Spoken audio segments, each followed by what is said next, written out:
അസ്സലാമു അലൈക്കും. സ്നേഹമുള്ളവരെ, ശരിയായ സത്യങ്ങൾ കണ്ടെത്താൻ സമയമില്ലാത്ത ജീവിതമാണ് പലരും നയിച്ചുകൊണ്ടിരിക്കുന്നത്. സൂഫികൾ എത്രയോ വർഷങ്ങൾക്ക് മുന്നേ നമ്മുടെ ഇന്ത്യ രാജ്യത്ത് പല ഭാഗങ്ങളിലായി കടന്നു വരികയും അവർ മനുഷ്യരെ നന്മയിലേക്ക് നയിക്കുകയും തിന്മയിൽ നിന്ന് അവരെ മോചിപ്പിക്കാനുള്ള പരിശ്രമങ്ങൾ പല രീതിയിലും നടന്നിട്ടുണ്ട്. പലരുടെയും ജീവിത കഥകൾ നമ്മൾ അന്വേഷിക്കുമ്പോൾ പല രീതിയിലുള്ള അവരുടെ ജീവിത കഥകൾ നമുക്ക് കേൾക്കാനും അറിയാനും കഴിയും. ചെറിയൊരു ഉദാഹരണം, കേട്ട കഥകളാണ് ഞാൻ പറയുന്നത്. നമ്മുടെ കൂട്ടത്തിൽ നമ്മുടെ ചാനലിൽ നിത്യവും കാണുകയും പല സന്ദർഭങ്ങളിലും അതിലൊക്കെ സൂഫിസവുമായി ബന്ധപ്പെട്ടിട്ടുള്ള രീതിയിലുള്ള ചില കമന്റുകൾ ഇടുന്ന ഒരു വ്യക്തി, അദ്ദേഹം ഈ അടുത്ത ഒരു വീഡിയോയിൽ ഒരുപാട് പരാമർശങ്ങൾ പറഞ്ഞു.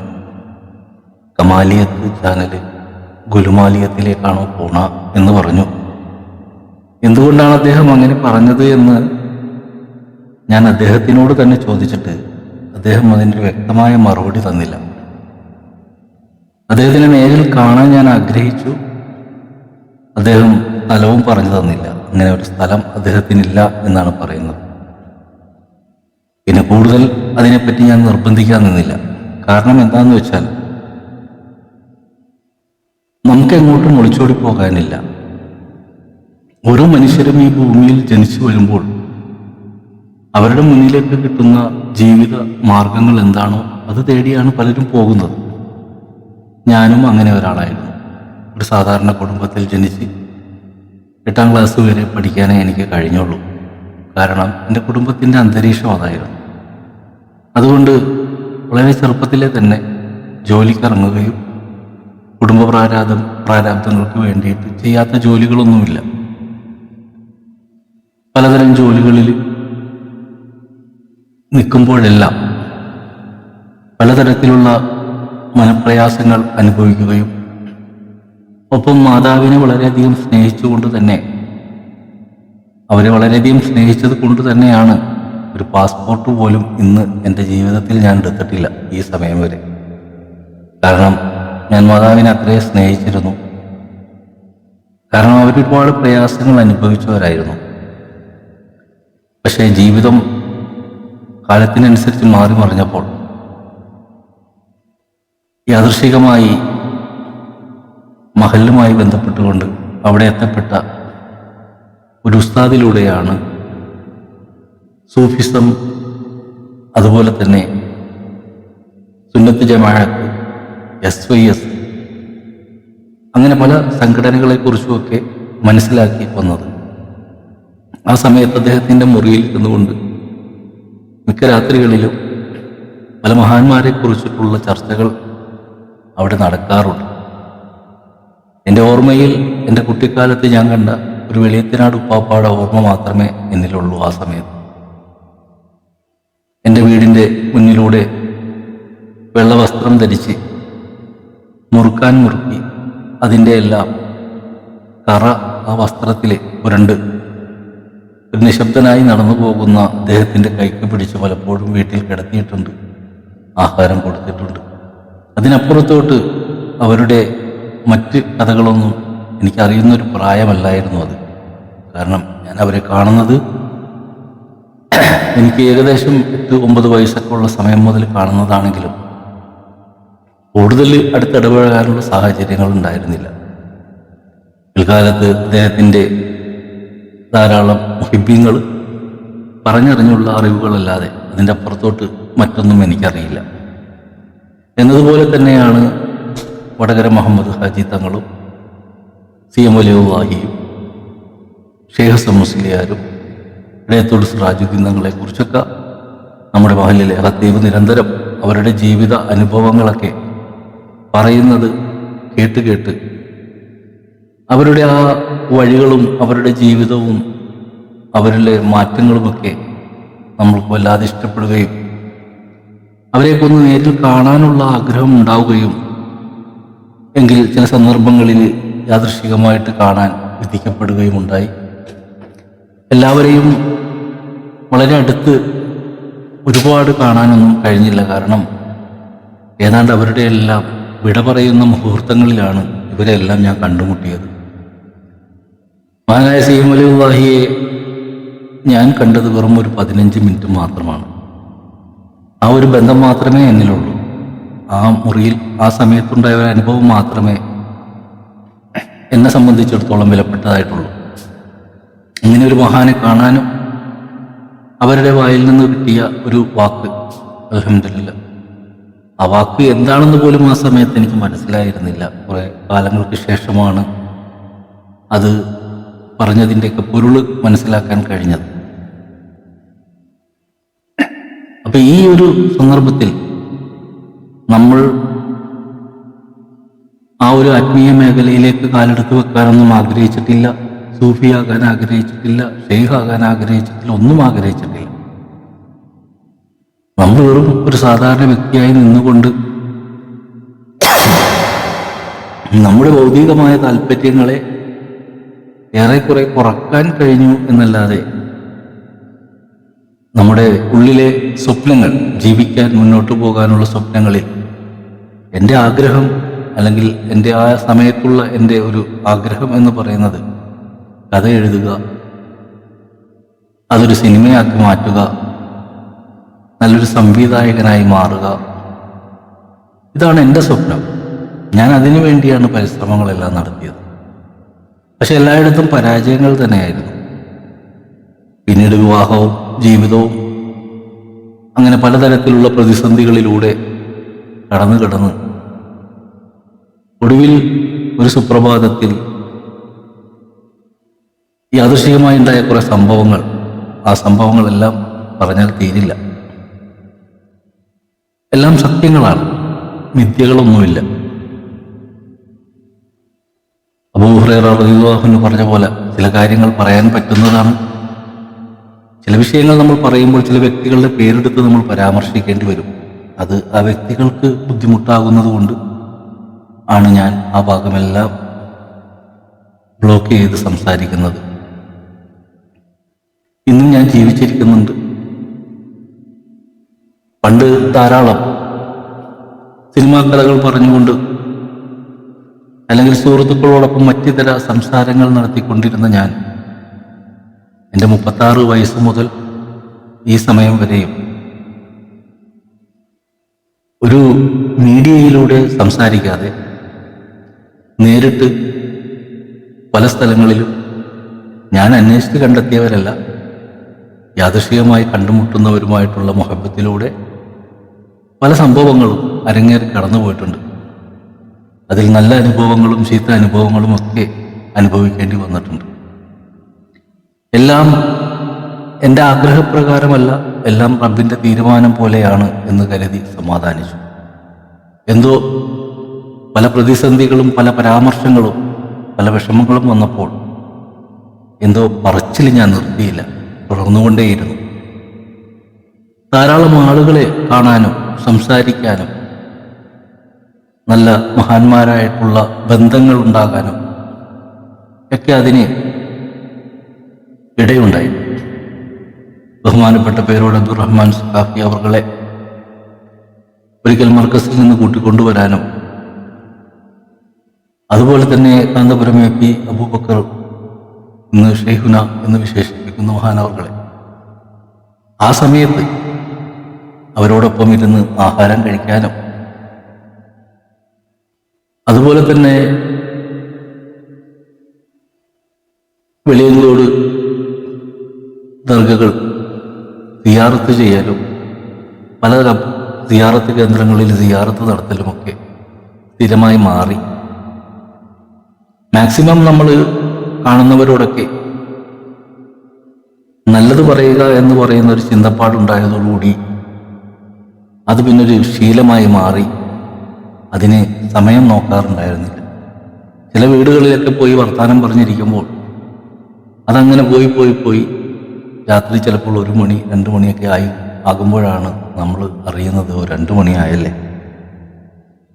അപ്പോൾ ഞാൻ സമാധാനപ്പെടും. ആ വീട്ടുകാരോടും പറയും, നമ്മളൊക്കെ മറ്റുള്ളവരുടെ കുറ്റങ്ങളും കുറവുകളും അതും ഇതുമൊക്കെ പറഞ്ഞുകൊണ്ട് എത്രയോ കാലം കഴിച്ചു കളഞ്ഞു. ഇപ്പൊ നമ്മൾ ഇത്രയും മണിക്കൂർ നമ്മൾ അല്ലാഹുവിനെ കുറിച്ചാണ് സംസാരിച്ചത്, അവരിഷ്ടപ്പെട്ടവരെ കുറിച്ചാണ് സംസാരിച്ചത്. അതുകൊണ്ട് നമ്മുടെ നാവ് കുറച്ചു നേരമെങ്കിലും നല്ലത് പറയാൻ ഉപകരിക്കപ്പെട്ടല്ലോ, അതിന് നിങ്ങളും ഒരു കാരണക്കാരായി. അതിന് ഞാൻ അല്ലാഹുവിന് സ്തുതി പറയുന്നു. ഇങ്ങനെയാണ് പൊതുവെ എല്ലാവരോടും പറഞ്ഞിട്ടുള്ളത്. മഹാന്മാർ ഈ ലോകത്ത് പല തരത്തിൽ വന്നു പോയിട്ടുണ്ട്. അവരുടെ എല്ലാം ജീവിതം വ്യത്യസ്തമായ ജീവിത രീതികളാണ്. ഇന്ന് ഏകദേശം യൂട്യൂബിലൂടെ കാണുന്ന ഇൽമാണ് പലർക്കും കിട്ടുന്നത്. ഞാനും അതിലൂടെ തന്നെയാണ് പറയുന്നത്. ഞാൻ നേരിൽ കണ്ട അനുഭവങ്ങളാണ് സംസാരിക്കുന്നത്. ആ നേരിൽ കണ്ട അനുഭവങ്ങൾ വളരെ സത്യസന്ധമായി പറയാൻ ശ്രമിച്ചാൽ ഇന്നറിയപ്പെടുന്ന ചില ശൈഖന്മാരൊക്കെ പ്രശ്നക്കാരായി പോകും. അപ്പം അതുകൊണ്ട് അത്തരം വിഷയങ്ങളൊന്നും പറയാൻ ആഗ്രഹിക്കുന്നില്ല.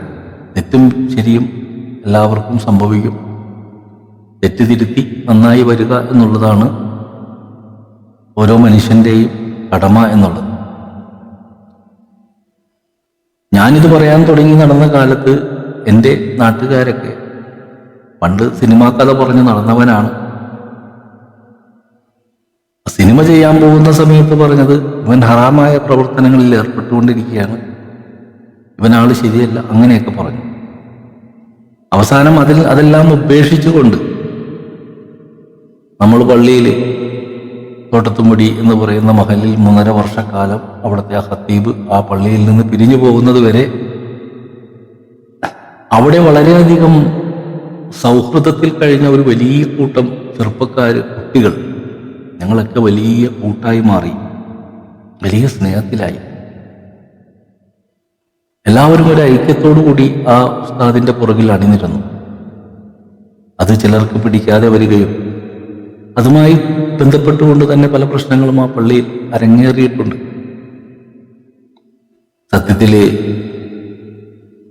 നമുക്ക് ദീനീപരമായിട്ട് വലിയ അറിവുകളൊന്നുമില്ലെങ്കിലും അവരോടുള്ള സ്നേഹം കൊണ്ട് എല്ലായിടത്തും അനുസരിക്കുക എന്ന് പറയുന്നൊരു പാഠം മാത്രമാണ് സ്വീകരിച്ചത്. അങ്ങനെ ആ മഹലിൽ അദ്ദേഹം ഖത്തീബായിരിക്കുകയും പിന്നീട് അവിടെ ഒരു ഇലക്ഷൻ കടന്നു വരികയും വിരോധികൾ ആ ഇലക്ഷനിൽ ജയിക്കുകയും ചെയ്തപ്പോൾ അദ്ദേഹം ആ മഹലിൽ നിന്ന് രാജിവെച്ച് പോയി. അപ്പോൾ ഞങ്ങൾക്കെല്ലാവർക്കും വലിയ സങ്കടമായി. കാരണം ഞങ്ങൾക്കെല്ലാം ഒരു നേതൃത്വം അല്ലെങ്കിൽ ഒരു നന്മ പറഞ്ഞു തരുന്ന ഒരാൾ നമ്മിൽ നിന്ന് പോവുകയാണ്. ഇനി ഇതുപോലെ കൂടാനും കാണാനും ഇരിക്കാനും ഒന്നും കഴിയില്ല. ആ ഒരു പ്രയാസമായിരുന്നു ഞങ്ങൾക്ക് എല്ലാവർക്കും. പക്ഷെ അദ്ദേഹം ഞങ്ങൾക്കൊരു സമ്മാനം നൽകിയിട്ടാണ് പോയത്. അദ്ദേഹം ആ മഹലിലുള്ള സമയത്ത് തന്നെ അദ്ദേഹത്തിനെ കാണാൻ വരുന്ന അദ്ദേഹത്തിൻ്റെ വലിയൊരു സ്നേഹിതനുണ്ട്, വലിയ അറിയപ്പെടുന്ന ഒരു വ്യക്തിയാണ്. അദ്ദേഹത്തിൻ്റെ പേരാണ് വൈലത്തൂർ സയ്യിദ് യൂസഫ് കോയ തങ്ങൾ ബുഖാരി. അദ്ദേഹത്തിന് ചികിത്സാ പരിപാടികളൊക്കെ ഉണ്ട്. ചില ഞായറാഴ്ചകളിൽ അദ്ദേഹം അവിടെ എത്തും. അപ്പോൾ ഈ ഉസ്താദ് നമ്മളോട് പറയും, അവരെൻ്റെ അതിഥിയാണ്, അവർ വരുമ്പോൾ ആരും എൻ്റെ അടുത്ത് ഉണ്ടാകാൻ പാടില്ല, എല്ലാവരും അവരുടെ അരികിൽ പോയിരിക്കണം, അവരെ മാനിക്കണം, അവരെ റെസ്പെക്റ്റ് ചെയ്യണമെന്ന് ഞങ്ങളെ പഠിപ്പിച്ചു. അതുകൊണ്ട് അവർ വരുന്ന സമയത്തെല്ലാം ഞങ്ങൾ വേണ്ട സൗകര്യങ്ങൾ ഒരുക്കുകയും അവരെ കാണാൻ ചില ആളുകളൊക്കെ പ്രശ്നങ്ങൾ പറഞ്ഞുകൊണ്ട് അവരുടെ മുന്നിൽ വന്നു പോകുന്ന കാഴ്ചകളുമൊക്കെ ഞാൻ കണ്ടിട്ടുണ്ട്. അപ്പൊ അതങ്ങനെ തുടർന്നുകൊണ്ടേയിരുന്നു. ഈ സമയത്താണ് ഈ പറയുന്ന ഇലക്ഷനും രാജിവെപ്പും പരിപാടിയൊക്കെ അരങ്ങേറുന്നത്. അങ്ങനെ ആ മഹലിൽ നിന്ന് ആ വ്യക്തി പോയപ്പോൾ എല്ലാവരും വേദന കൊണ്ട് പ്രയാസപ്പെട്ടു നിൽക്കുന്ന ആ സമയത്തൊരു സന്തോഷം. ആ ഞായറാഴ്ചകളിലെല്ലാം ഈ തങ്ങൾ വരുന്നതായിരുന്നു എല്ലാവരുടെയും ആശ്വാസം. എല്ലാവരും അദ്ദേഹം പറയുന്നതിനെ മാനിക്കുകയും റെസ്പെക്റ്റ് ചെയ്യുകയും ഒക്കെ ചെയ്തു. ആ ഇടയ്ക്കാണ് ഒരിക്കൽ അദ്ദേഹവുമായിട്ട് തീരുമാനിച്ചെടുത്ത ഒരു ദിക്ർ സദസ്, അവിടെ ഒരു ദിക്ർ സദസ്സിന് രൂപം ഉണ്ടാക്കുകയും ആ ദിക്ർ നടത്താൻ തങ്ങൾ വരികയും ചെയ്തുകൊണ്ടിരുന്നു. അത് മിക്ക സമയങ്ങളിലും ഞായറാഴ്ചകളിൽ ഒരു വലിയ ഗ്രൂപ്പായി കൊണ്ട് തന്നെ അത് നടന്നുകൊണ്ടിരുന്നു. ചില സമയങ്ങളിൽ ഞാനതിലുണ്ടാകാറില്ല, കാരണം ജോലി തേടിപ്പോകും. കാരണം വീട്ടിലേക്ക് എന്തെങ്കിലും കാര്യങ്ങൾ നടക്കണമെങ്കിൽ ഞാൻ തന്നെ പോകണം. അതുകൊണ്ട് പല സന്ദർഭങ്ങളിലും ദിക്റിൽ പങ്കുകൊള്ളാൻ എനിക്ക് കഴിയാതെ പോയിട്ടുണ്ട്.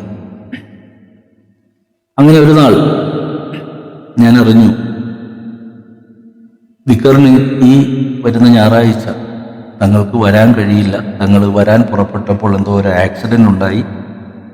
അപ്പോൾ അതിന് പകരമായിട്ട് പള്ളിയിലെ ഖത്തീബായിരുന്ന അവര് വരുന്നുണ്ട് എന്നുള്ള വിവരം അറിഞ്ഞപ്പോൾ വല്ലാത്തൊരു സന്തോഷം തോന്നി.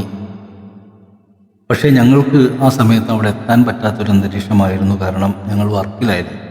എന്തായാലും രാവിലെ തന്നെ ഞങ്ങൾ അങ്ങോട്ട് എത്തും. അദ്ദേഹം ദിക്റെല്ലാം കഴിഞ്ഞ് നാളെ ഉച്ചയോടുകൂടിയേ പോകുള്ളൂ എന്നറിഞ്ഞപ്പോൾ വലിയ സന്തോഷമായി. അങ്ങനെ ഞങ്ങൾ ഇവിടെ എത്തുകയും വീട്ടിൽ വന്ന് ഞാൻ വേഗം കുളിച്ച് റെഡിയായി. അദ്ദേഹം ഇരിക്കുന്ന വീട്ടിലേക്ക് ഞാൻ ഓടി. അവിടെ ധാരാളം ആളുകളുണ്ട് അദ്ദേഹത്തെ സ്നേഹിച്ച. ഞാനും ചെന്നു, കണ്ടു, സംസാരിച്ചു, വിശേഷങ്ങൾ തിരക്കി. ഈ സമയം അവിടെ ഒരു ഓട്ടോ വരികയാണ്. അതിൽ നിന്നൊരു ചെറുപ്പക്കാരൻ ഇറങ്ങി വരുന്നു. അദ്ദേഹം വന്ന് ഈ ഉസ്താദിൻ്റെ ചെവിയിൽ എന്തോ മന്ത്രിക്കുന്നു. പിന്നെ അവർ രണ്ടും പുറത്തേക്ക് പോയി നിന്ന് എന്തൊക്കെയോ സംസാരിക്കുന്നു. പെട്ടെന്ന് ധൃതി പിടിച്ചുകൊണ്ട് അദ്ദേഹം യാത്ര പറഞ്ഞ് അവിടെ നിന്ന് ഇറങ്ങുമ്പോൾ, ഞാൻ പോകുന്ന വഴിയിലാണ് എൻ്റെ വീട്. അപ്പോൾ എന്നോട് പറഞ്ഞു, നീ അങ്ങോട്ടല്ലേ എന്ന് ചോദിച്ചുകൊണ്ട് അദ്ദേഹത്തിൻ്റെ കൂടെ ഞാനും കയറി. എൻ്റെ വീടിൻ്റെ ഭാഗം എത്തിയപ്പോൾ ഞാൻ ഇറങ്ങി. അദ്ദേഹം പോവുകയും ചെയ്തു. എന്നെ സംബന്ധിച്ചിടത്തോളം അദ്ദേഹം എങ്ങോട്ടാണ് പോയത്, എന്തിനാണ് പോയത്, ആരാണ് വന്നത്, എന്താണ് സംസാരിച്ചത് ഒന്നും അറിയില്ല. അങ്ങനെ ആ ദിവസം അവസാനിച്ചു. പിറ്റേ ദിവസം രാവിലെ നിങ്ങൾ വളരെയധികം ശ്രദ്ധിക്കേണ്ട ഒരു വിഷയം തന്നെയാണിത്. പിറ്റേ ദിവസം രാവിലെ ഞാൻ സാധാരണ രാവിലെ ഉണരും. രാവിലെ ഉണർന്നാൽ ഓടാൻ പോകുന്നൊരു ശീലമുണ്ട്. എക്സർസൈസുകളൊക്കെ ചെയ്യുന്ന, കളരി പഠിക്കുന്ന ആ ഒരു സന്ദർഭമാണ് ആ സമയം. അന്ന് ഇതേപോലെ തന്നെ വെളുപ്പിനെ ഉണർന്നു. വെളുപ്പിനെ ഉണർന്നപ്പോൾ എൻ്റെ മനസ്സിൽ ഒരു കാര്യമുണ്ടായി. ആ കാര്യം മറ്റൊന്നുമല്ല, ഞങ്ങളുടെ കൂട്ടത്തിലുള്ള ഒരാളുടെ വീട്ടിൽ ലാൻഡ് ഫോണുണ്ട്. അന്ന് ഈ STD ബൂത്തുകളൊക്കെ, കോയിൻ ബൂത്തുകളൊക്കെ ഇങ്ങനെ റോഡുകളിലൊക്കെ ഓരോ മൂലയിലൊക്കെ ഫിറ്റ് ചെയ്തിട്ടുണ്ട്. അക്കാലത്തുള്ളവർക്ക് അതറിയാൻ പറ്റും. അപ്പം എൻ്റെ ഒരു സുഹൃത്ത് എന്നോട് പറഞ്ഞു, എടാ കാശിടാതെ അതിൽ കൂടി വിളിക്കാനൊരു വഴിയുണ്ട്. അപ്പം ഞാൻ ചോദിച്ചു, അതെങ്ങനെ? അതായത് നമ്മളവിടെ ചെല്ലുന്നു, ആദ്യം നമ്പർ ഡയൽ ചെയ്യുമ്പോൾ റിങ് ചെയ്യും. റിങ് ചെയ്യുന്ന സമയത്ത് അവിടെ നിന്ന് ഫോൺ എടുത്ത് ഹലോ എന്ന് പറയുമ്പോൾ നമ്മൾ കോയിൻ ഇട്ടാലാണ് സംസാരിക്കാൻ പറ്റുള്ളൂ. ആ സമയത്ത് നമ്മൾ സംസാരിക്കുന്ന ഭാഗത്ത് കൂടി, അതായത് ചെവിയിലൊരു ഭാഗം, നമ്മൾ സംസാരിക്കുന്ന ഭാഗത്ത് മറ്റൊരറ്റം. അപ്പോൾ സംസാരിക്കുന്ന ഭാഗത്ത് കൂടി സംസാരിക്കാതെ ചെവിയുടെ ഭാഗത്ത് കൂടി സംസാരിച്ചാൽ കോയിൻ ഇടാതെ സംസാരിക്കാമെന്ന് ഇവൻ പറഞ്ഞപ്പോൾ ഞാനതൊന്ന് ടെസ്റ്റ് ചെയ്യാൻ വേണ്ടിയിട്ടാണ് സത്യത്തിൽ ഈ കോയിൻ ബൂത്തിൽ കയറിയപ്പോൾ എൻ്റെ മനസ്സിലാകെ വിളിക്കാൻ പറ്റുന്ന ഒരു വീട്, ഫോണുള്ളൊരു വീട് നമ്മുടെ അടുത്തൊരു സുഹൃത്തിൻ്റെയാണ്. ഞാൻ അങ്ങോട്ട് വിളിച്ചു. പുള്ളി ഫോൺ എടുത്തു. ഞാൻ ഹലോ എന്ന് പറഞ്ഞൊരു തമാശ രൂപത്തിൽ പറയാൻ പോയപ്പോഴത്തേക്കും പെട്ടെന്ന് നീ വേഗം ഇങ്ങോട്ട് വാ എന്ന് പറഞ്ഞു. അപ്പോൾ ഞാൻ ആകെ അതിശയിച്ചു. കാരണം പ്രതീക്ഷിക്കാതെ വന്ന് ഫോൺ ചെയ്തപ്പോൾ പെട്ടെന്ന് വാ എന്ന് പറഞ്ഞപ്പോൾ എന്തായിരിക്കും കാരണമെന്നുള്ള ടെൻഷനായി. കാരണം അദ്ദേഹത്തിൻ്റെ പിതാവ് ഇത്തിരി പ്രായമുള്ളൊരു മനുഷ്യനാണ്. ഇനി വല്ല മരണമോ അങ്ങനെ എന്തെങ്കിലും സംഭവിച്ചോക്കെ എന്നുള്ള ചിന്ത മനസ്സിൽ കയറിക്കൊണ്ട് ഞാൻ അവിടെ നിന്നും ഓടി. അങ്ങനെ ഏകദേശം ഒരു 1/2 കിലോമീറ്റർ വേണം അവരുടെ വീട്ടിലെത്താൻ. അങ്ങനെ ആ വീടിൻ്റെ മുറ്റത്തേക്ക് ചെന്നപ്പോൾ നിറയെ ആളുകളുണ്ട്. എന്താണ് ഇവിടെ സംഭവിച്ചിരിക്കുന്നതെന്നുള്ള ഒരു ആകാംക്ഷയോടുകൂടി ഞാനിങ്ങനെ എല്ലായിടവും നോക്കി. അവിടെ ഒരു ധൃതി പിടിച്ച ചർച്ചകൾ നടക്കുന്നുണ്ട്. കുറച്ചു കഴിഞ്ഞപ്പോൾ ആ വീട്ടിലെ പ്രധാനപ്പെട്ട ഒരാൾ വന്നിട്ട് ഞങ്ങളെ എല്ലാവരും കൂട്ടിയിരുത്തിയിട്ട് പറഞ്ഞു, നമ്മുടെ ഉസ്താദ് ഇന്നലെ ഇവിടെ നിന്ന് പോവുകയും അദ്ദേഹം ഇന്നലെ ഒരു മഹൽ വ്യക്തിയുമായി കണ്ടുമുട്ടുകയും ആ മഹൽ വ്യക്തിയിൽ നിന്ന് അദ്ദേഹത്തിന് അള്ളാഹുവിൻ്റെ ഒരു വിലായത്ത് കിട്ടിയിട്ടുണ്ടെന്നും അദ്ദേഹം ഇപ്പോൾ ഉസ്താദല്ല ഒരു വലിയ മഹാനാണ് എന്ന് പറയുകയാണ്. ഞാൻ അതിശയിച്ച് നിൽക്കുകയാണ്. ഇന്നലെ എൻ്റെ കൂടെ ഓട്ടോയിൽ വന്നിറങ്ങി, ഞാൻ ആ ഓട്ടോയിൽ നിന്നിറങ്ങിപ്പോയി, അദ്ദേഹത്തിൻ്റെ വഴിക്കും പോയി. ഇന്ന് രാവിലെ ഇങ്ങനൊരു കഥ കേൾക്കുന്നു. അതുകൊണ്ട് അദ്ദേഹം കിടക്കുന്നത് ഇന്നൊരു വീട്ടിലാണ്. ഞാൻ ഈ വീടിൻ്റെ പേരൊന്നും പറയുന്നില്ല, കാരണം ഈ പറയുന്ന ആൾക്കാരെല്ലാം ഇന്ന് പല തരത്തിലായി നിൽക്കണേന്ന്. പലരും അതിനോട് എതിർപ്പുള്ളവരായി മാറി തന്നെ കഴിഞ്ഞു എന്ന് തന്നെ പറയാം. വളരെ കുറച്ച് ആളുകൾ മാത്രമേ അവസ്ഥയെ അംഗീകരിക്കുന്നവരായിട്ടുള്ളൂ. ആ കൂട്ടത്തിൽ ഞാനും ഉണ്ടായിരുന്നു. കാരണം ഞാൻ അദ്ദേഹത്തിനെ അങ്ങനെയാണ് സ്നേഹിച്ചത്. അദ്ദേഹത്തിൻ്റെ തെറ്റുകുറ്റങ്ങളൊന്നും പരിശോധിക്കാൻ ഞാൻ നിന്നില്ല. അദ്ദേഹത്തിനോടുള്ള സ്നേഹം കൊണ്ട് കൂടുതൽ നിന്നില്ല. എല്ലാം ഒരു കാഴ്ച കാണുന്ന പോലെ നിന്ന് അവരോടൊപ്പം നിന്ന് കാണുകയായിരുന്നു. എല്ലാവരും കൂടി ഒരു ഘോഷയാത്ര പോലെ ആ വീട്ടിലേക്ക് നടന്നു. അവിടെ ചെല്ലുമ്പോൾ ആ വീട്ടിൽ നിന്ന് പുക ഉയരുന്നുണ്ട്, സാമ്പ്രാണിയുടെ മണമുണ്ട്, മുറ്റത്ത് നിറച്ച ആളുകളുണ്ട്. എല്ലാവരും വ്യത്യസ്തമായ രീതിയിലൊക്കെ സംസാരിക്കുന്നു. ഇന്ന് വരെ ജോളിയായിട്ടിരുന്ന് സംസാരിച്ച ആളുകളൊക്കെ ഒരു ഭയഭക്തിയിൽ നിൽക്കുന്ന കാഴ്ചയാണ് പിന്നെ ഞാൻ കാണുന്നത്. അങ്ങനെ ആ സംഭവം തിരിച്ചറിഞ്ഞു. അവിടെ വന്നിരിക്കുന്നത് കാലിക്കറ്റിൽ നിന്നുള്ള ഒരു സൂഫി വര്യനാണ്. അദ്ദേഹം മടവൂരിൽ നിന്ന് വിലായത്തുമായിട്ടാണ് വന്നിരിക്കുന്നത്. ആ വിലായത്ത് നമ്മുടെ ഉസ്താദിന് കൊടുത്തു. ഉസ്താദ് ഇപ്പോൾ വലിയായിരിക്കുകയാണ്. അതുകൊണ്ട് ഇനി ഉസ്താദ് എന്ന് പറയാൻ പാടില്ല, ഷെയ്ഖായി കാണാം എന്നായിരുന്നു വിഷയം. എങ്കിലും അതിൻ്റെ അകത്ത് കയറി സാമ്പ്രാണി പുകയിൽ കട്ടിലിൽ വസ്ത്രമില്ലാതെ, അതായത് ഷർട്ട് ധരിക്കാതെ മുണ്ട് മാത്രം ഉടുത്ത് വല്ലാത്ത അവസ്ഥയിൽ കിടക്കുന്ന ഇന്നലെ ഓട്ടോയിൽ പോയപ്പോൾ വളരെ നല്ല രീതിയിൽ സംസാരിച്ചു പോയ ആൾ ഇന്ന് വേറൊരു അവസ്ഥയിൽ കിടക്കുന്ന കാഴ്ചയൊക്കെ ഇങ്ങനെ അത്ഭുതകരമായി നോക്കി നിൽക്കാനേ എനിക്ക് കഴിഞ്ഞുള്ളൂ. എല്ലാവരും ഓരോ ദിവസവും അതിലേക്ക് അടുത്തടുത്തുകൊണ്ടിരുന്നു. ആ സമയത്ത് കോഴിക്കോട് നിന്ന് വന്ന ആ സൂഫിയെയും കണ്ടു. കാണാനൊരു മൊഞ്ചൊക്കെയുണ്ട്, കണ്ണിൽ സുറുമ എഴുതിയിട്ടുണ്ട്, ഷർട്ട് ഇട്ടിട്ടില്ല, മുണ്ടാണ് ഉടുത്തിരിക്കുന്നത്. കണ്ടു കഴിഞ്ഞാൽ തന്നെ എന്തോ ഒരു ഭംഗി അല്ലെങ്കിൽ ഒരു അട്രാക്ഷൻ ഫീൽ ചെയ്യുന്ന തരത്തിലുള്ളൊരു ബോഡി ലാംഗ്വേജാണ് അദ്ദേഹത്തിൻ്റെ സംസാരവും ചിരിയുമൊക്കെ അങ്ങനെയായിരുന്നു. അങ്ങനെ ഓരോ ദിനങ്ങളും കടന്നു. ഒടുവിൽ അവിടെ എന്തൊക്കെയോ പ്രശ്നങ്ങൾ അരങ്ങേറാൻ തുടങ്ങി. ഇതുമായി ബന്ധപ്പെട്ടുകൊണ്ട് കൊണ്ടുവന്നവരും അംഗീകരിച്ചവരൊക്കെ തമ്മിൽ പലതരത്തിലെ ആശയക്കുഴപ്പങ്ങൾ വരുന്നു. ഈ ആശയക്കുഴപ്പങ്ങൾ ഉണ്ടായപ്പോൾ ഇതിൻ്റെ സത്യാവസ്ഥ അറിയാൻ എല്ലാവർക്കും ഒരാഗ്രഹമുണ്ടായി. എന്താണ് ഇവിടെ സംഭവിച്ചത്, അതിനെന്ത് ചെയ്യും? അതിന് ആകെയുള്ളൊരു മാർഗം തങ്ങളോട് ചോദിക്കലാണ്. തങ്ങളെ പരിചയപ്പെടുത്തി തന്ന തങ്ങളുടെ ഏറ്റവും പ്രിയപ്പെട്ട ഒരാളാണല്ലോ ഈ ഉസ്താദ്. അപ്പം അതുകൊണ്ട് തങ്ങളോട് വിവരം ആരായാം എന്ന് പറഞ്ഞുകൊണ്ട് എല്ലാവരും അങ്ങനെ ഒരു തീരുമാനമെടുത്തു. അങ്ങനെ പിറ്റത്തെ ഞായറാഴ്ച തങ്ങൾ വന്നപ്പോൾ എല്ലാവരും അവിടെ കൂടി. ഇത് അറിഞ്ഞ ഉടൻ തന്നെ വയലത്തൂർ സയ്യിദ് യൂസഫ് കോയ തങ്ങൾ ബുഖാരി പറഞ്ഞത്, അത് തട്ടിപ്പാണ്, അവൻ വേഷം കെട്ടിക്കിടക്കുകയാണ്, മറ്റതാണ് മറിച്ചതാണെന്ന് പറഞ്ഞ് വലിയൊരു വിപ്ലവം തന്നെ അദ്ദേഹം സൃഷ്ടിച്ചു. പിന്നെ പല പരീക്ഷണ കഥകളൊക്കെ അവിടെ അരങ്ങേറി. എന്നൊക്കെ പറഞ്ഞാൽ തീരാത്ത കഥകളാണ്. അങ്ങനെ അവിടെ ഒരുമയോടുകൂടി നിന്ന ഞങ്ങളൊക്കെ രണ്ട് ഗ്രൂപ്പായി മാറി. ഒരു വിഭാഗം ഈ ഉസ്താദിനെ സ്നേഹിക്കുന്നവർ, അവർക്ക് അദ്ദേഹത്തിനെ വിടാൻ പറ്റുന്നില്ല. മറുവിഭാഗം തങ്ങളെ സ്നേഹിക്കുന്നവർ തങ്ങളോടൊപ്പമായി. രണ്ടും ഈ ഉസ്താദിനെ സ്നേഹിക്കുന്നവരായിരുന്നു. പക്ഷെ കുറേ ആളുകൾ തങ്ങളിലേക്കും കുറേ ആളുകൾ ഉസ്താദിലേക്കും തിരിഞ്ഞു. അങ്ങനെ അവിടെ ഒരു ഗ്രൂപ്പിസം തന്നെ ഉണ്ടാവുകയാണ്. ഒടുവിൽ ആ കിടന്ന വീട്ടിൽ നിന്ന് ഒരാളുടെ വീട്ടിലേക്ക് കൊണ്ടുവരികയും ധാരാളം വിമർശനങ്ങളും പ്രശ്നങ്ങളും യുദ്ധങ്ങളും ഒക്കെ അവിടെ അരങ്ങേറി.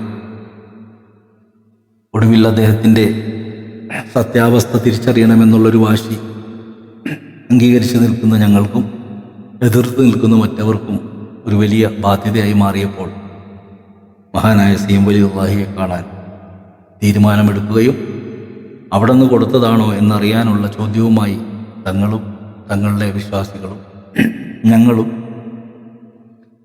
ഈ ഉസ്താദുമായി മഹാനായ ശൈഖുനാടെ മുറിയിലെത്തി. അവിടെ നിന്ന് പറഞ്ഞ വാക്കുകൾ വളരെ അനുകൂലമായ ഒരു രീതിയിലായിരുന്നെങ്കിലും അതിനെപ്പോലും അംഗീകരിക്കാൻ തയ്യാറായില്ല. ഈ സമയത്ത് ഞാൻ മറ്റൊരു വിഷയം കൂടി ഓർക്കുകയാണ്. നമ്മുടെ ഗ്രൂപ്പിൽ കമൻ്റ് ഇട്ട സൈദലവി എന്ന് പറയുന്ന വ്യക്തി, അദ്ദേഹം പറഞ്ഞു അദ്ദേഹം മടവൂരിനെ ഒരുപാട് കാലമായി കാണാൻ തുടങ്ങിയിട്ട് അദ്ദേഹത്തിന് ഒന്നും കിട്ടിയില്ല. അപ്പോൾ എനിക്കെന്തോ കിട്ടിയെന്നുള്ള രൂപത്തിൽ എന്തോ തെറ്റിദ്ധരിച്ചാണ് അദ്ദേഹം സംസാരിച്ചിരിക്കുന്നത്. അദ്ദേഹത്തിൻ്റെ ഉദ്ദേശം എന്താണെന്നുള്ള അറിയണമെങ്കിൽ അദ്ദേഹവുമായിട്ട് തന്നെ സംസാരിക്കണം. അതിന് ഞാൻ ശ്രമിച്ചു, പക്ഷെ അദ്ദേഹം എനിക്ക് പിടുത്തം തന്നില്ല. അപ്പോൾ അതുകൊണ്ട് വിമർശനങ്ങൾ സ്വാഭാവികമാണ്. അതിപ്പോൾ ഏത് മഹാന്മാരുടെയും വലിയ വലിയ ഉസ്താദന്മാരുടെയും പണ്ഡിതന്മാരുടെയൊക്കെ ചാനലുകൾ പരിശോധിച്ച് അതിൻ്റെ കമൻറ്റ് സെക്ഷൻ പരിശോധിച്ച് കഴിഞ്ഞാൽ അവരെയൊക്കെ പൂരത്തെറി പറയുന്നത് കാണാം. AP-യുടെ നോക്കിയാൽ കാണാം, കക്കാട് പൈസയുടെ നോക്കിയാൽ അടിയിൽ കമൻറ്റ് കാണാം. അങ്ങനെ നോക്കുമ്പോൾ ഒട്ടുമിക്ക ആൾക്കാരുടെ അടിയിൽ മാരകമായ തെറി പറയുന്നൊരു വിഭാഗത്തിനെ നമുക്ക് കാണാൻ കഴിയും. എങ്കിൽ അല്ലാഹുവിൻ്റെ കുദ്റത്ത് കൊണ്ട് അങ്ങനത്തെ ആരും ഇതിൻ്റെ അകത്ത് വന്ന് പെട്ടിട്ടില്ല. വളരെ ഒന്നോ രണ്ടോ ആളുകൾ വന്ന് എന്തെങ്കിലും പറഞ്ഞു പോകുന്നു, അത് അവരുടെ അറിവാണ്, അവരെയും കുറ്റം പറഞ്ഞിട്ട് കാര്യമില്ല. കണ്ടെത്തിയവരും കണ്ടെത്താൻ ശ്രമിക്കാത്തവരും തമ്മിലുള്ള ഒരു യുദ്ധമാണ്. അപ്പോൾ കണ്ടെത്തിയവരും കണ്ടെത്താൻ ശ്രമിക്കുന്നവരും തമ്മിലുള്ള യുദ്ധം ഒരു രസമാണ്. പക്ഷെ കണ്ടെത്താൻ ശ്രമിക്കാത്തവർ അവരാണ് നമുക്ക് വേദന ഉണ്ടാക്കുന്നത്. അവർക്ക് ശ്രമിക്കാൻ താല്പര്യവുമില്ല, എന്നാൽ അവരെന്തൊക്കെയോ അറിഞ്ഞ പോലെ നമ്മൾ സംസാരിക്കുകയും ചെയ്യും. അതെന്തെങ്കിലും ആകട്ടെ. എന്തിനു പറയുന്നു, ഇന്ന് ഈ പറയുന്ന ഉസ്താദ് ജീവിച്ചിരിപ്പില്ല, മൺമറഞ്ഞു പോയി. എങ്കിൽ അദ്ദേഹത്തിന് ഇങ്ങനെയൊക്കെ ആക്കി മാറ്റിയ ആ വ്യക്തി ഇന്നും ജീവിച്ചിരിപ്പുണ്ട്. അദ്ദേഹം വലിയ ഉയർന്ന നിലയിലാണെന്നാണ് എനിക്കറിയാൻ കഴിയുന്നത്. ആരെ വിശ്വസിക്കും, ആരെ അംഗീകരിക്കും എന്നുള്ള വലിയൊരു ആശയക്കുഴപ്പം. ഇവിടെ വയലത്തൂര് തങ്ങളെ ബഹുമാനിക്കുന്ന ഒരുപാട് ആളുകളുണ്ട്. തങ്ങൾ പറഞ്ഞതാണ് ശരി എന്ന് വിശ്വസിക്കുകയും നമ്മൾ വിശ്വസിച്ച ഉസ്താദ് പറഞ്ഞത് ശരിയാണെന്ന് വിശ്വസിക്കുകയും, എങ്കിൽ മടവൂര് പറഞ്ഞു അദ്ദേഹം അവിടെ കിടക്കുകയോ ഇരിക്കുകയോ ചെയ്യട്ടെ, നിങ്ങളങ്ങോട്ട് നോക്കണ്ട എന്ന് പറഞ്ഞ വാക്കും എല്ലാം കൂടി കൂട്ടിക്കലർത്തിക്കൊണ്ട് നല്ലൊരു സമയം വരെയും എല്ലാവരും പിന്തിരിഞ്ഞു പോയിട്ടും ഞാൻ അദ്ദേഹത്തിനെ ഇടയ്ക്ക് കാണാൻ ശ്രമിക്കുമായിരുന്നു, നമ്മുടെ ഉസ്താദിനെ. പക്ഷെ ഭൂരിഭാഗം സമയം അദ്ദേഹം വീട്ടിലുണ്ടാകാറില്ല. അദ്ദേഹം ദൂരത്തേക്ക് പോയി. കാരണം അദ്ദേഹത്തിനെ ഷെയ്ഖാക്കി മാറ്റിയ ഷെയ്ഖ് വളരെ ദൂരത്താണ്. ആ സ്ഥലത്ത് ഞാൻ പോയിട്ടില്ല. എന്തോ അദ്ദേഹത്തിനെ എനിക്ക് ഉൾക്കൊള്ളാൻ കഴിഞ്ഞില്ല. അദ്ദേഹത്തിൻ്റെ പ്രവൃത്തി രീതികൾ നമുക്ക് പറ്റാത്തത് കൊണ്ടിട്ട് ഞാൻ ദൂരം മാറി നിന്നു. നമ്മൾ കുറ്റം പറയാനും പോയിട്ടില്ല, എല്ലാവരെയും മാനിച്ചു നിന്നു. അതേ ഞാൻ ചെയ്തിട്ടുള്ളൂ. യാദൃശ്ചികമായി ഉണ്ടായ സംഭവങ്ങളിലൂടെ കുറേ വർഷങ്ങൾക്ക് ശേഷം ജീവിതത്തിലെ പല പ്രതിസന്ധികളും കടന്നു വന്നുകൊണ്ട് ജീവിതത്തിൻ്റെ യാത്രകൾക്കിടയിലുണ്ടായ ഒരു അനുഭവങ്ങളുമാണ് ഈ ആത്മീയപരമായ വിഷയങ്ങളെക്കുറിച്ച് കൂടുതൽ ജനങ്ങളുമായിട്ട് എന്ന് വെച്ചാൽ മനസ്സിലാക്കി വരുന്നവരുമായിട്ട് ചർച്ച ചെയ്യാനും അതിൽ പ്രയാസങ്ങളും വിഷമങ്ങളും ഉണ്ടായവർക്ക് പരിഹാരങ്ങളുണ്ടാകുകയും അതിൻ്റെ ഭാഗങ്ങൾ സൂക്ഷിച്ച് മുന്നോട്ട് പോകാൻ യാത്ര ചെയ്യുമ്പോൾ വീണ്ടും പരിഹാസങ്ങൾ കൊണ്ട് ആക്ഷേപിക്കപ്പെടുകയും ഒക്കെ ജീവിതത്തിലുണ്ടായപ്പോൾ എന്തിനാണ് ഈ ആവശ്യമില്ലാത്ത പ്രശ്നങ്ങൾ ഞാൻ ചുമക്കുന്നത് എന്നുദ്ദേശിച്ചുകൊണ്ട് ഞാൻ തന്നെ സ്വയം അത് അവസാനിപ്പിക്കുകയും ചെയ്തു. എങ്കിലും എന്നെ മനസ്സിലാക്കിയ, എന്നെ നല്ലപോലെ അറിയുന്ന ആളുകൾ ഇന്നും എൻ്റെ കൂടെയുണ്ട്. അവർ വെച്ചുകൊണ്ട് ഞാനൊരു ദിക്ർ മജ്ലിസോ ഒരു പ്രസ്ഥാനമോ ഒന്നും ഉണ്ടാക്കിയിട്ടില്ല. എല്ലാം പാവപ്പെട്ടവണ്. അവരെ സഹായിക്കാൻ പോലും എനിക്ക് വഴിയില്ല. കാരണം അവരെല്ലാവരും ജീവിതത്തിൽ അന്നുള്ള വരുമാനം കൊണ്ട് സ്വന്തം കുടുംബത്തെ എങ്ങനെയെങ്കിലും ഞെരുക്കിക്കൊണ്ടുപോകാൻ ശ്രമിക്കുന്ന ആളുകളെ ഉള്ളൂ എൻ്റെ അടുത്ത്. കോടീശ്വരന്മാരാരുമില്ല. അത്തരം ആളുകളായിട്ട് ഞാൻ സമ്പർക്കപ്പെടാൻ പോയിട്ടുമില്ല. ഞാൻ തന്നെ വലിയ ബാധ്യതയിലാണ് നിൽക്കുന്നത്. ഒരു വീടുണ്ടായി എന്ന് പറയാം, പക്ഷെ ആ വീട് പോലും ഇന്ന് ജപ്തിയുടെ വക്കിൽ എത്തി നിൽക്കുകയാണ്. സംസാരത്തിനോടുള്ളൊരു ത്വര ആളുകളോട് പറയാൻ നടന്ന് ശീലിച്ചു പോയതുകൊണ്ടാവാം മനസ്സിൽ വല്ലാത്തൊരു ഡിപ്രഷൻ, പറയാതിരിക്കുമ്പോൾ വല്ലാത്തൊരു ഡിപ്രഷൻ തോന്നിയപ്പോൾ ഒന്ന് രണ്ടുപേരുടെ അഭിപ്രായങ്ങൾ മാനിച്ചുകൊണ്ട് ആണ് ഞാനിങ്ങനെ സംസാരം തുടങ്ങിയത്. ആദ്യം കൊറോണ സമയത്ത് ഞാൻ ചെയ്തു. കുറേ വീഡിയോസുകളെല്ലാം ഞാനായിട്ട് തന്നെ നിന്നുകൊണ്ട് ചെയ്തിരുന്നു. എന്നിട്ടും എനിക്ക് മടുപ്പായി. വേണ്ട, ആരോടാ ഇത് പറയുക, വെറുതെ ഇങ്ങനെ സംസാരിച്ചിട്ട് എന്താ കാര്യം. ഇനി ഇലക്കാലത്ത് വല്ലാത്തൊരു മൂകതയിലിരുന്നപ്പോൾ അങ്ങനെ തോന്നി, അങ്ങ് ചെയ്തു, അത്രയേ ഉള്ളൂ.